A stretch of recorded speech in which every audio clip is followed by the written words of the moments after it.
예수님은 포도나무 비유를 통해서 제자들에게 몇 가지 권면을 말씀을 하셨죠. 내 안에 거하라, 나의 말 안에 거하라, 나의 사랑 안에 거하라, 내 계명을 지켜 서로 사랑하라 라고 권면을 하셨습니다.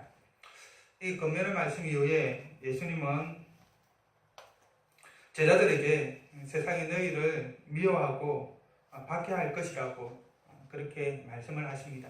이 부분은 제가 살펴보지 않고 건너뛰었는데요.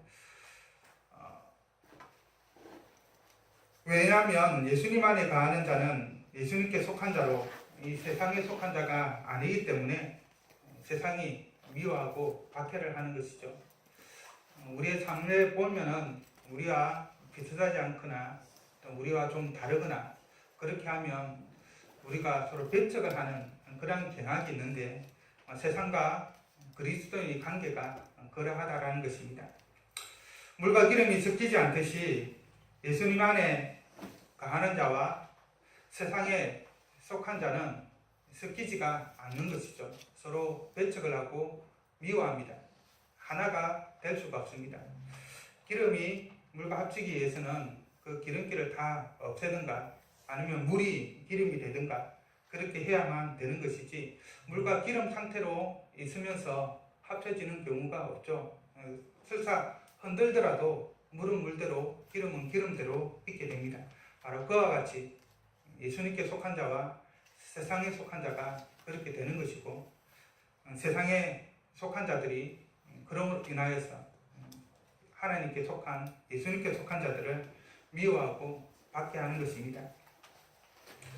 이 바로 15장의 이러한 가르침 이후에 16장 1절에서 예수님은 제자들에게 15장에 하셨던 그 말씀 왜 내 안에 거하고 서로 사랑하며 세상의 미움과 박해를 받게 되는지에 대해서 말씀하셨는데 왜 우리가 그렇게 거해야 되고 세상의 미움과 박해를 받게 되는지 그 이유에 대해서 말씀을 하고 계시죠.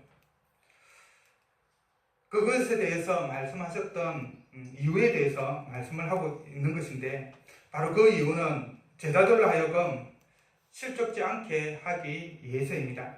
15장에 하셨던 그 모든 말씀들의 이유가 무엇이었느냐? 제자들을 위한 것이었다는 것이죠. 16장 1절의 말씀을 보면 내가 이것을 너희에게 이름은 너희로 실족하지 않게 하려 함이니 라고 말합니다. 이것을 해당하는 것이 바로 15장에 나오는 그 말씀이라는 것입니다. 근데 여기서 실족한다라고 하는 것은 이 말의 뜻은 지나치게 근심하고 괴로워하여 배교함으로 자신의 본분을 내팽개치고자 하는 그러한 유혹을 받게 되는 것을 말합니다. 어떤 게 대해서 실망을 하거나 낭망을 하는 그래서 자기가 기존에 믿고 있었던 것을 포기하는 것 그런 것들을 의미하는 것이 실족한다라고 하는 말의 의미죠. 그런데 실족하지 않게 한다라고 하는 것은 이 제자들이 믿고 있는 그 믿음에서 떨어지지 않도록 하기 위해서 이 말씀을 하셨다라고 말하는 것입니다. 제자들은 예수님을 믿는 것 때문에 특별히 세상으로부터 미움을 받거나 박해를 받을 것이라고는 그렇게 심각하게 생각하지 않았습니다. 그는 여유조차 가지고 있지 않았습니다. 오히려 예수님이 이스라엘의 왕으로 등극을 하게 되면 예수님을 따른 그 공로로 얻게 될 영광만을 제자들은 생각을 하고 있었습니다. 예수님을 믿기 때문에 이후에 엄청난 박해를 받고 핍박을 받을 것이라고는 많이 생각하지 못하고 있었던 것이죠. 예수님을 반대한 세력이 있었다 하더라도 바리새인들은 예수님을 반대했고 당시 종교 지도자들 역시 예수님을 반대했었죠. 하지만 이러한 반대 세력들 역시 예수님께서 이스라엘의 왕으로 등극하게 되면 다 사라질 것이라고 생각을 하였습니다. 그래서 크게 개의치 않았던 것이죠. 지금 당장은 조금 어려움이 있다 하더라도 고진감래라 어려움 이후에 좋은 일이 있을 것이라고 생각하면서 예수님께서 이스라엘 왕으로 오르실 것만을 바라보고 있었던 것이죠.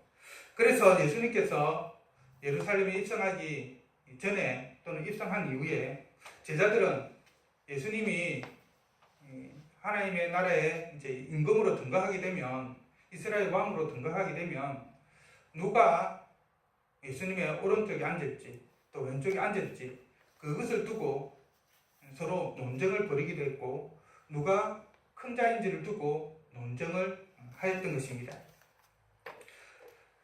바로 이런 와중에 만약 예수님이 십자가에 죽으시고 제자들이 세상의 미움과 박해를 받게 된다고 한다면 어떠한 일들이 일어날까요?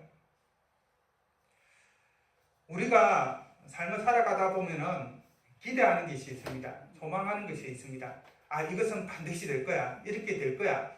라고 큰 기대를 가지고 나아가고 있는데, 그 기대했던 것이 일순간에 무너지면 그 심정이 어떠합니까? 그 실망감, 그 낭만감은 참 말로 표현하기 힘듭니다. 어떤 사람들은 그래서 스스로 죽음을 택하기도 하죠. 제자들도 그렇지 않았을까? 그들이 생각하기에 우리가 예수님을 따르면 영광을 받을 줄 알았는데, 그것만을 바라보면서 지난 3년 동안 그 어려움을 참았는데, 오히려 예수님을 믿기 때문에 박해가 있고 핍박이 있다. 실제로 그런 일이 일어나게 된다고 하면 어떨까요? 그 실망감, 그 낭만감은 말로 표현할 수 없을 것입니다. 제자들이 생각하지도 못하고 준비되지도 못한 그러한 상태에서 자신들이 따르던 그 예수님이 허무하게 세상의 권력자들에 의해서 십자가에 못 박혀 죽으시고, 자신들은 이 세상의 미움과 박해를 받게 된다라고 한다면, 제자들은 낭망하고 실망하여서 그들이 지금까지 믿어왔던 그 모든 그 믿음에 대해서 의심을 가질 수도 있고, 또 더 나아가면은 그것을 포기할 수도 있는 그런 상황에 처할 수도 있는 것이었습니다. 그래서 예수님은 제자들이 이러한 믿음에 실족하지 않도록 하기 위해서 제자들에게 세상의 미움과 박해가 있을 것이라고 미리 말씀을 하고 계신 것이죠. 자신의 떠남에 대해서, 즉 예수님이 십자가에 죽으시고 또 그로 인하여서 이후에 많은 박해가 있을 것임에 대해서 말씀을 하셨던 것입니다. 그래야 해서 바로 이러한 것들이 있기 때문에 이것을 잘 극복하기 위해서 박해에 대해서 미리 말씀을 하셨고, 특별히 그들에게 이 박해를 이겨나가기 위해서는 내 안에 거하고 내 말에 거하며 서로 사랑해야 한다라고 그렇게 말씀을 하셨던 것입니다. 바로 이 부분에 대해서 4절에서는 오직 너희에게 이 말을 한 것은 너희로 그때를 당하면 내가 너희에게 말한 이것을 기억나게 하려 함이라 라고 예수님께서 말씀을 하시죠. 이러한 말을 미리 듣는 것하고 듣지 않는 것은 상당한 차이점이 있습니다. 일종의 예방주사와 같은 것이죠. 보통 이제 가을이 되면은 독감 예방주사를 맞게 되는데, 독감 예방주사를 맞게 되면 독감에 걸려도 심하게 걸리지는 않죠. 이미 면역체계를 어느 정도 가지고 있기 때문입니다. 그와 마찬가지로 이미 이러한 말씀 미리 듣게 된다고 한다면 그것이 무의식중에 지나쳤다 하더라도 그것이 하나의 예방 효과가 되는 것이죠. 그리고 제자들은 이러한 핍박이 왔을 때 예수님이 하셨던 그 말씀을 생각하면서 그것을 이겨나갈 수 있는 것입니다. 그러면 구체적으로 세상으로부터 제자들이 받는 미움과 박해는 무엇일까요? 그것은 유대교에서 출교되고 때로는 죽임을 당하는 것입니다. 2절의 말씀을 한번 보십시오. 사람들이 너희를 출교할 뿐만 아니라 이르면 물은 너희를 죽이는 자가 생각하기를 때가 이르면 물은 너희를 죽이는 자가 생각하기를 이것이 하나님을 숨기는 일이라 하리라. 이렇게 제자들이 세상의 미움과 박해를 받는 것은 다른 것이 아니라 예수님을 믿고 따르기 때문입니다. 당시 유대의 종교 지도자들은 하나님을 아버지로 부를 뿐만 아니라 자신은 하나님의 아들이 되는 것이죠. 그리고 자신을 거기에서 조금 더 나아가 하나님과 하나라고 말하는 이 예수님을 신성 모독자로 그렇게 간주하였습니다. 그리고 실제로 그렇게 해서 죄를 물었죠. 이에 따라서 예수님을 믿는다라고 하는 것은 한 분 하나님을 믿는 유일신 신앙에서 벗어난 것으로 생각을 했고 우상숭배하는 것으로 간주를 하여서 그 율법의 말씀에 따라서 자신들이 믿고 있는 그 신앙에 따라서 다 죽이기로 하고 또 추방하기도 하고 그렇게 하려고 하였던 것이죠. 유대 종교지도자들은 유일신 신앙을 지키기 위해서 예수님을 믿는 자들에 대해서 출교를 시켰을 뿐만 아니라 또한 경각심을 일으켜 다른 사람들이 예수님을 믿지 못하도록 하기 위해서 때로는 좀 핵심 지도자들 같은 경우는 죽이기도 하였습니다. 당시 유대 사회에서 출교라고 하는 것은 사회적인 모든 관계의 단절을 의미하는 것입니다. 오늘날은 단순히 교회에서 이제 나와가지고 교회에 더 이상 안 나가는 것, 그 정도로 취급되는 것이 아니었다라는 것이죠. 당시에는 종교와 생활이 거의 일치되어 있었습니다. 그래서 출교를 당한다라고 하는 것은 더 이상 유대 사회에서 일상생활을 할 수 없다는 것을 의미합니다. 즉 정치활동, 경제활동, 문화활동, 사회활동 등 기본적인 모든 활동들을 할 수가 없다는 것이죠. 이는 하나님을 믿는 하나님의 백성이 아닌 하나님을 알지 못하는 이방인처럼 간주했다라는 것입니다. 그래서 유대인이라고 하는 그 공동체 사이에서 추방을 당하게 된 것이죠. 어떠한 교제도 어떠한 관계도 할 수가 없었던 것입니다. 그러니까 매우 무서운 조치인 것이죠. 그리고 심하면 돌을 들어 죽이기도 하였습니다. 하나님을 믿는 신앙의 순수성을 지키기 위해서 율법에 따라 우상 숭배하는 자를 죽인 것처럼 예수님을 믿는 자들을 우상 숭배하는 자로 간주하여서 그렇게 죽인 것이죠. 대표적인 예가 바로 사도행전에서 스데반을 돌로 쳐 죽인 사건입니다. 이들이 이렇게 한 것은 그렇게 하는 것이 바로 하나님을 사랑하는 것이고 또 하나님을 섬기는 일이라고 생각했기 때문입니다.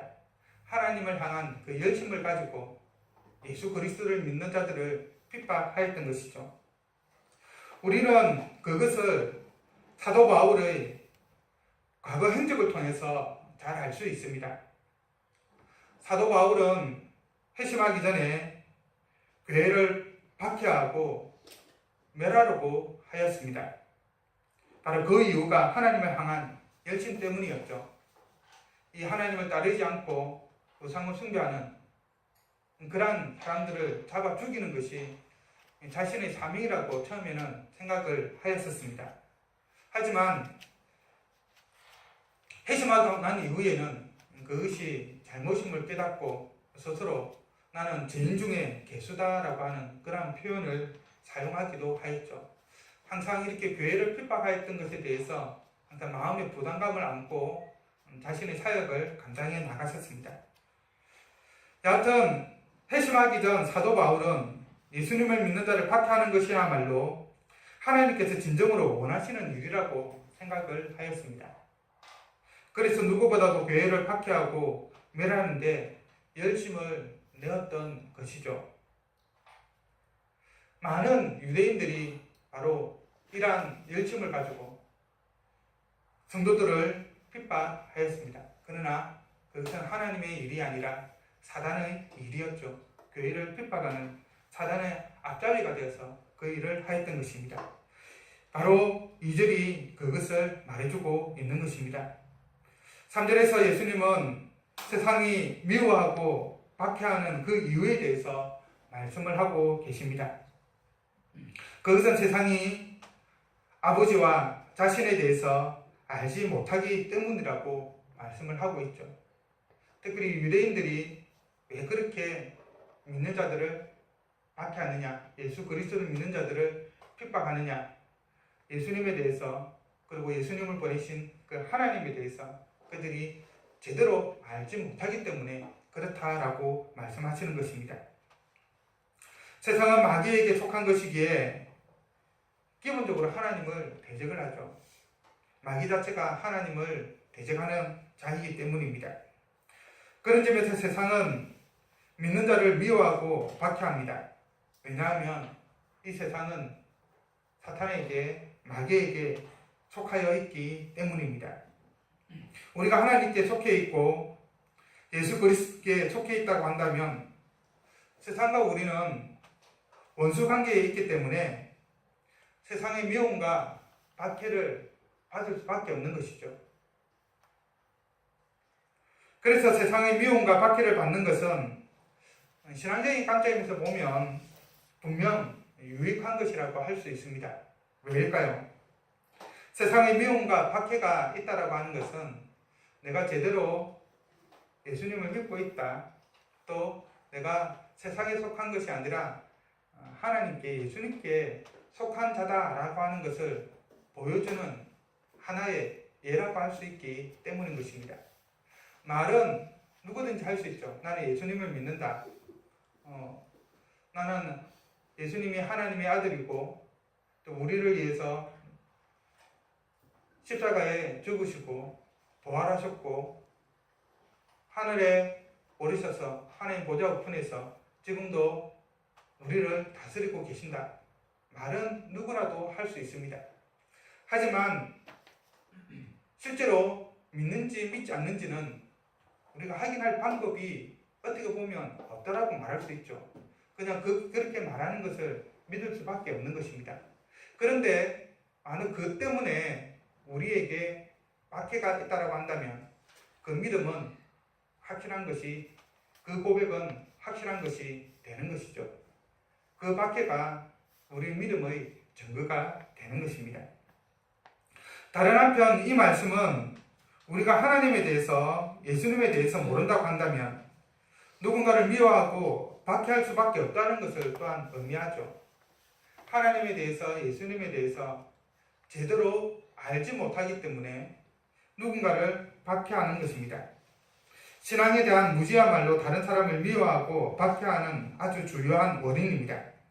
그런 점에서 우리 역시 하나님에 대해서, 예수님에 대해서 제대로 알지 못한다고 한다면 내가 하는 일이 하나님을 위한 것이라는 착각 속에서 다른 누군가를 미워하고 박해할 수밖에 없는 것입니다. 그래서 교회 안에 보면은 정말로 많은 서로에 대한 미움과 질투 가운데에서 죽고 죽이는 그런 일들이 참으로 많이 일어났었죠.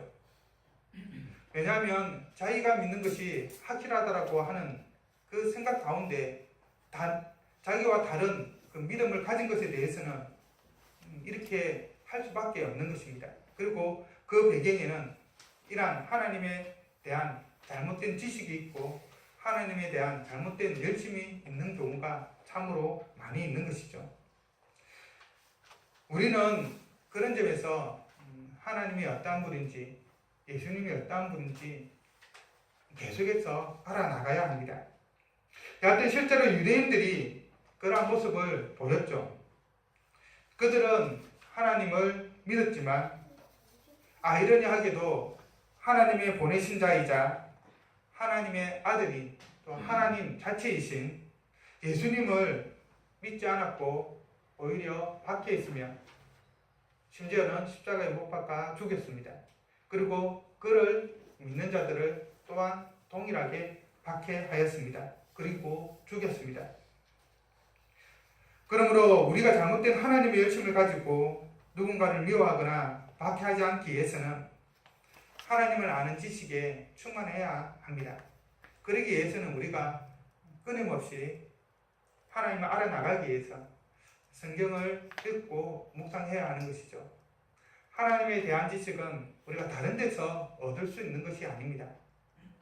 하나님의 자기 계신 이 성경을 통하여서 하나님께서 당신이 어떠한 분인지를 바로 이 성경을 통하여서 나타내셨기 때문에 오늘 성경을 계속해서 읽고 묵상하고 연구해야 됩니다.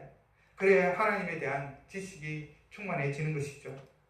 그리스도의 장성한 분량에 충만한 때까지 자라나갈 수 있는 것입니다. 한편 특별히 예수님께서 처음부터 이 세상의 미움과 박해에 대해서 말씀하지 않은 것은 4절 하반절에 따르면 예수님께서 제자들과 함께 계셨기 때문입니다. 예수님이 따를 때부터 그들에 대해서 너희가 세상의 미움을 받고 세상의 박해를 받게 될 것이다 라고 예수님께서 말씀하지 않았던 그 이유는 그때까지는 예수님이 그들과 함께 계셨기 때문인 것이죠. 하지만 이제 예수님은 십자가의 죽음과 부활을 통해서 더 이상 제자들과 함께 이 땅에 있지 않게 됩니다. 아버지께로 돌아가게 되고 그것은 곧 제자들로부터 떠남을 의미하죠. 더 이상 예수님이 육체적으로 제자들과 함께 있을 수 없는 상황을 말하는 것입니다. 하지만 제자들은 진지하게 예수님이 어디로 가시는지 묻지를 않았습니다. 내가 떠난다 하였음에도 불구하고 예수님이 떠나는 것에 대한 막연한 두려움과 근심 때문에 실제로 그 일이 일어나지 않았으면 좋겠는데 그러한 마음 때문에 차마 물어보지를 못하였던 것이죠. 대신 예수님이 떠난다라고 하는 그 말에 대해서 근심할 뿐이었습니다. 예수님은 고별 설교 초두에 제자들의 이 같은 근심과 관련하여서 말씀하시기를 너희는 마음에 근심하지 말라라고 분명하게 말씀을 하셨죠. 그런데 제자들이 예수님의 떠남과 관련하여 근심할 필요가 없는 것은 그것이 제자들이 생각하는 것과 달리 그들에게는 유익을 주기 때문입니다. 이 같은 사실을 예수님은 고별 설교 내내 말씀을 하셨죠. 7절에서는 16장 7절에 보면 이제 직접적으로 바로 그 유익에 대해서 말씀을 하십니다. 유익이라고 그 말씀에 들어가 있죠. 그러나 내가 너희에게 실상을 말하노니 내가 떠나가는 것이 너희에게 유익이라. 내가 떠나가지 아니하면 보혜사가 너희에게로 오시지 아니할 것이요. 보혜사 성령님이 제자들에게 유익이 된다라고 분명하게 말씀을 합니다. 예수님이 떠나가심으로 인하여서 보혜사 성령님이 오시는 것이 제자들에게 유익이 된다라고 말씀을 하시는 것이죠. 그러면 보혜사 성령님이 주시는 그 유익은 무엇일까요?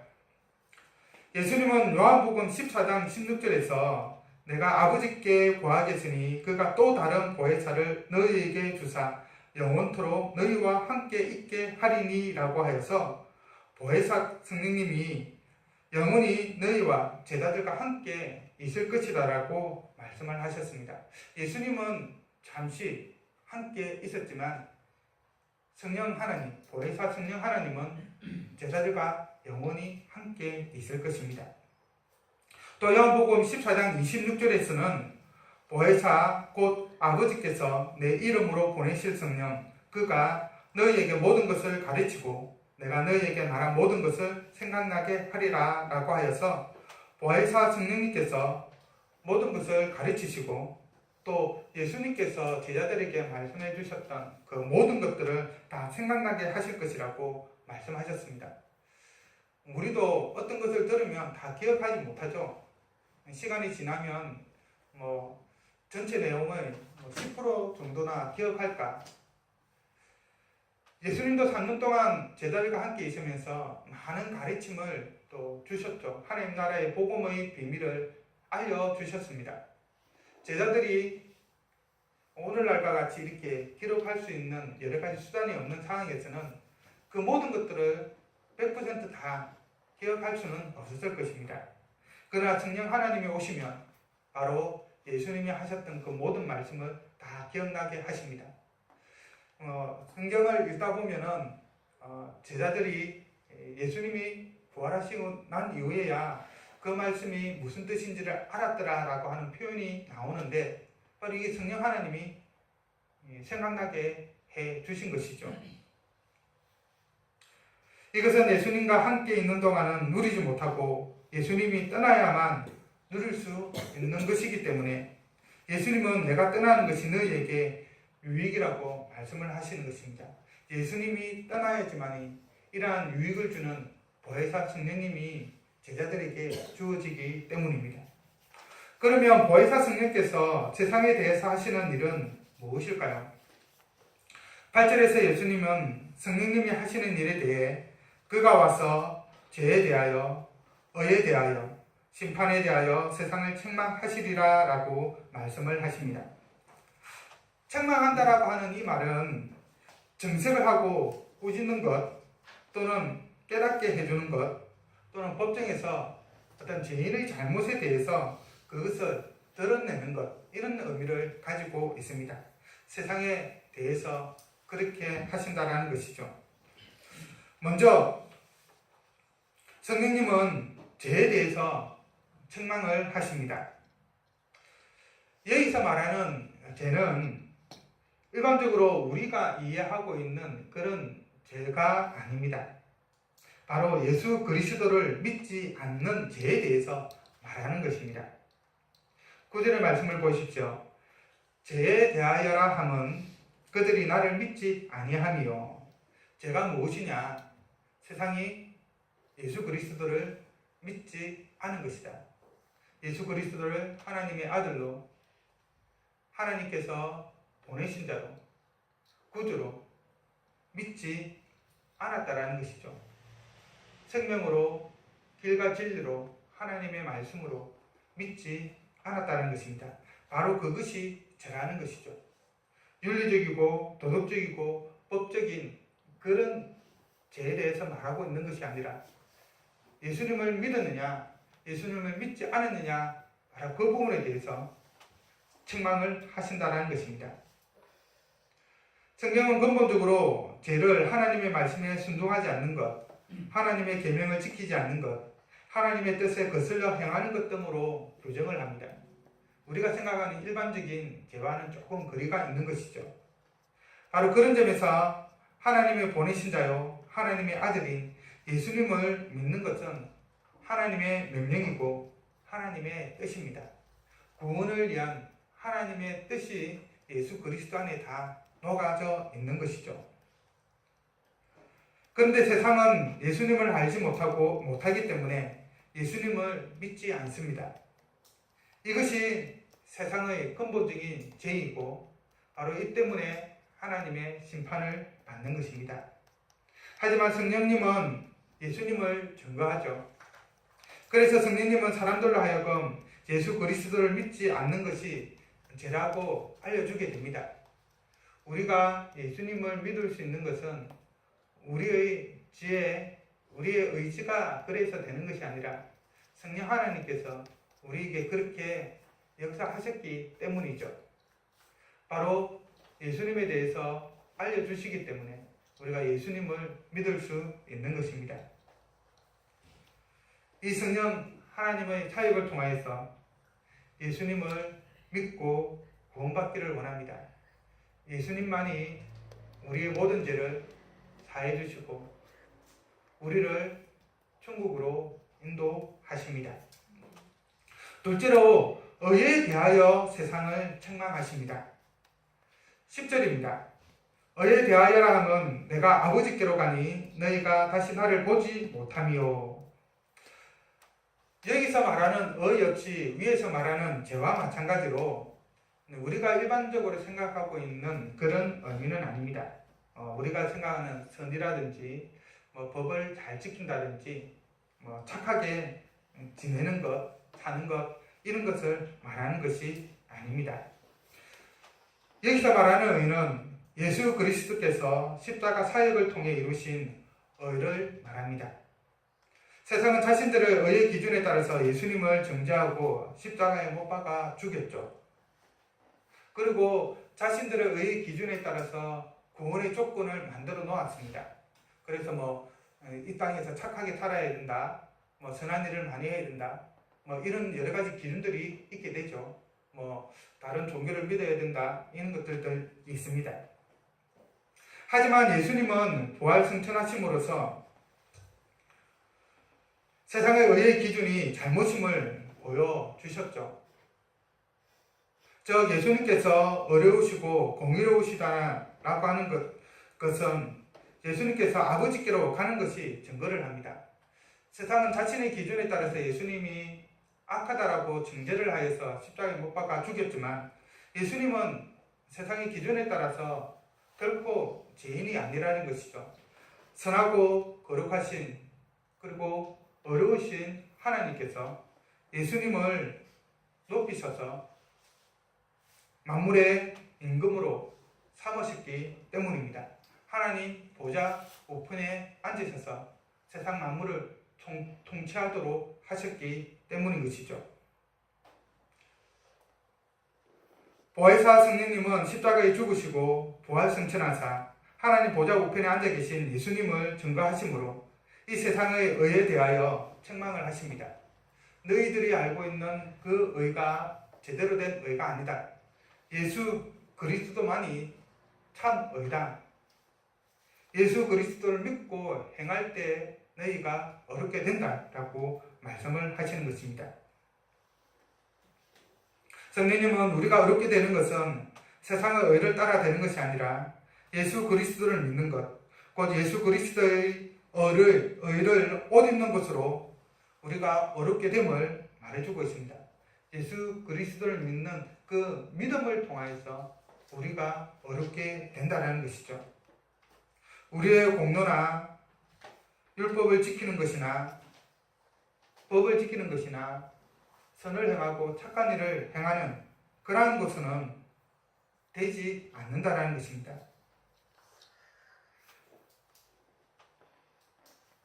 오직 예수 그리스도를 믿는 그 믿음을 통해서만 우리가 어렵게 됩니다. 의의 기준은 세상에 있는 것이 아니라 예수 그리스도께 있는 것이죠. 세 번째로 심판에 대하여 세상을 책망하십니다. 11절의 말씀입니다. 심판에 대하여라 함은 이 세상 임금이 심판을 받았습니다. 여기서 뒤에서 말하는 이 심판이 무엇을 의미하는지에 대해서는 여러 가지 해석의 가능성을 가지고 있습니다. 칼빈의 경우에 이 부분을 심판을 두고 만물의 올바른 질서를 회복하는 것으로 이해를 하고 있습니다. 세상 임금인 마귀는 모든 질서를 파괴하고 어지럽혀서 이 세상을 혼돈과 혼란 속에 빠뜨려 놓지만 예수님은 그 혼란과 혼돈 가운데 있는 이 세상을 다시 십자가에 죽으시는 것을 통하여서 바로 잡으신 것이죠. 그리고 이 마귀를 부활하심으로써 심판을 하였습니다. 마치 사탄이 예수님을 십자가에 죽이심으로써 자기가 예수님을 심판한 것처럼 보였지만 하지만 예수님이 부활하심으로써 그것이 역전이 되어버린 것이죠. 사망의 권세를 이기고 부활하심으로써 예수님은 마귀의 그 심판이 잘못임을 그리고 당신이 새로운 심판을 행할 것임을, 마귀에 대해 행할 것임을 친히 보여주신 것입니다.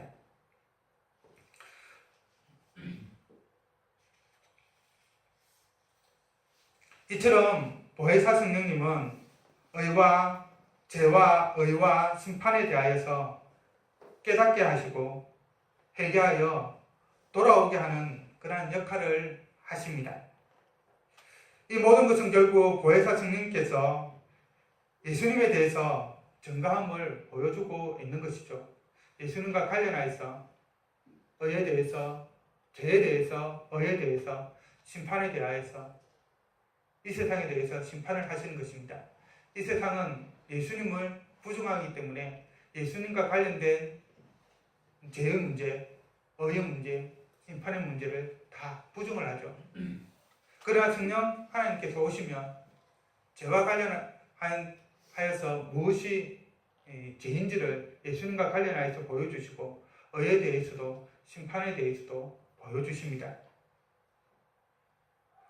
예수님을 믿지 않는 것이 죄이고 예수님을 믿는 것이 의이며 죄와 의에 대해서 심판하시는 그 분도 바로 예수님이시라는 것을 성령 하나님이 우리에게 가르쳐 주시는 것입니다.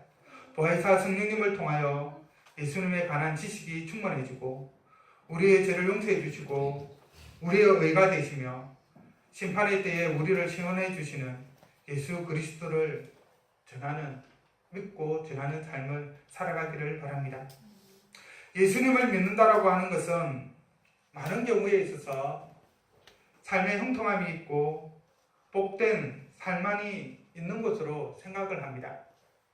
그래서 전도를 하는 많은 사람들이 예수님을 믿으면 복 받습니다 라고 이야기를 하죠. 그래서 건강이 좋지 않는 분들에게는 그 아픈 것이 예수님을 믿게 되면 다 나을 것입니다. 경제적인 어려움이 있는 사람들에게는 하나님께서 부를 주실 것입니다. 명예를 쫓는 자에게는 하나님께서 이런 명예를 주실 것입니다.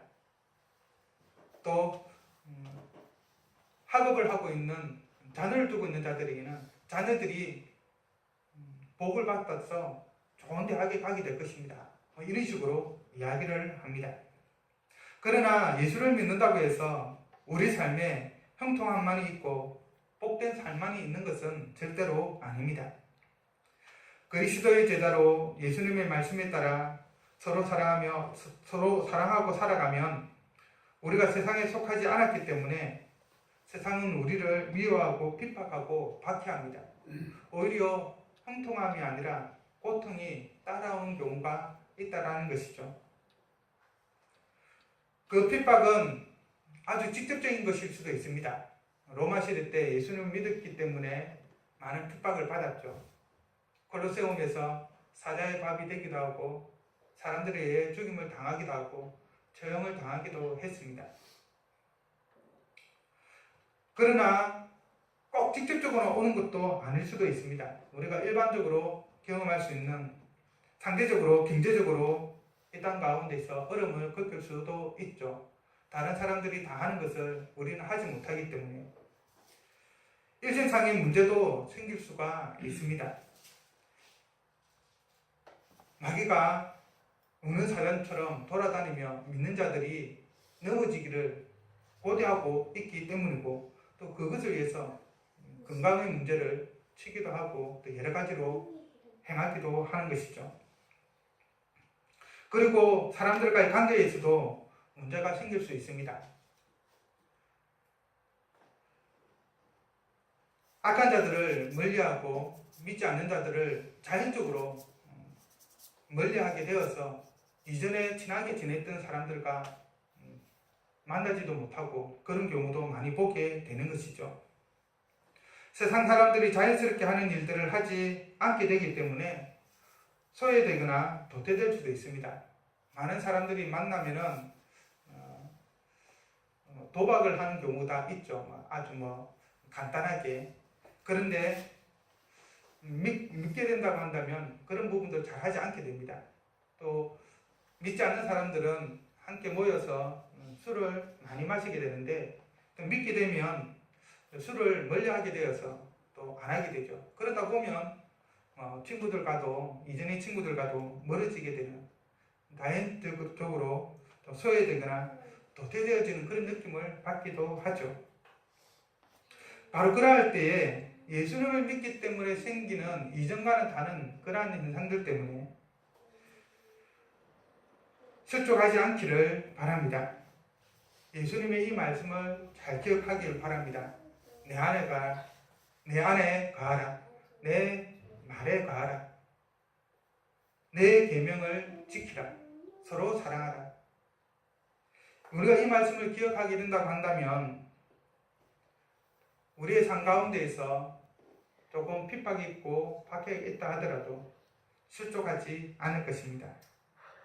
그리고 예수님이 우리에게 보내주신 성령 하나님으로 인하여서 죄와 의와 심판에 대해서 바로 알게 된다면 더더욱 우리는 실망하지 않을 것입니다.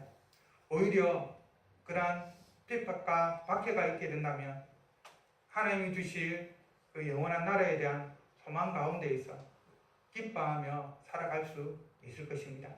그러한 믿음이 우리 가운데 있기를 간절히 바랍니다. 기도하겠습니다.